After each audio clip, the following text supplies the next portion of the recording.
यह कहानी है नील की, जो अपने स्कूल में गणतंत्र दिवस परेड के लिए चुना गया था। नील बहुत उत्साहित था और ये खुशखबरी सबसे पहले उसने अपने पापा को सुनाई। मुझे स्कूल के गणतंत्र दिवस परेड में हिस्सा लेने के लिए चुना गया है। वाह बेटा, ये तो बहुत अच्छी खबर है। मुझे तुम पर गर्व है। नील खुश तो था, लेकिन उसके मन में एक सवाल बार बार आ रहा था। हम 15 अगस्त को स्वतंत्रता दिवस मनाते हैं क्योंकि उस दिन हमें आज़ादी मिली थी, लेकिन 26 जनवरी को ही गणतंत्र दिवस क्यों मनाया जाता है? कोई और दिन क्यों नहीं? बहुत अच्छा सवाल है बेटा, लेकिन पहले मैं तुमसे पूछता हूँ, क्या तुमने संविधान के बारे में सुना है? सही कहा, हमारा संविधान 26 जनवरी 1950 को लागू हुआ था। इसलिए हर साल इस दिन को हम गणतंत्र दिवस के रूप में मनाते हैं।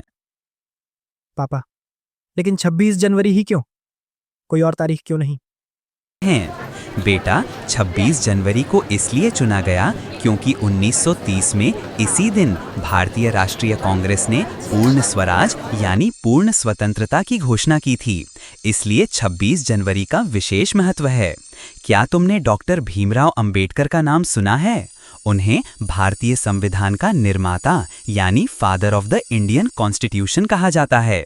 वे हमारी संविधान सभा की मसौदा समिति के अध्यक्ष थे और भारत के पहले कानून मंत्री भी। बेटा, सबसे बड़ा कार्यक्रम नई दिल्ली के राजपथ पर होता है। वहाँ भारत के राष्ट्रपति परेड का निरीक्षण करते हैं। इस परेड में भारत की एकता, विविधता और संस्कृति की झलक दिखाई जाती है। ये परेड 1955 से इसी रूप में हो रही है और हर साल किसी एक देश के राष्ट्रपति या प्रधानमंत्री को मुख्य अतिथि बनाया जाता है। और बेटा, क्या तुमने बीटिंग रिट्रीट समारोह के बारे में सुना है? 29 जनवरी की शाम को बीटिंग रिट्रीट समारोह होता है।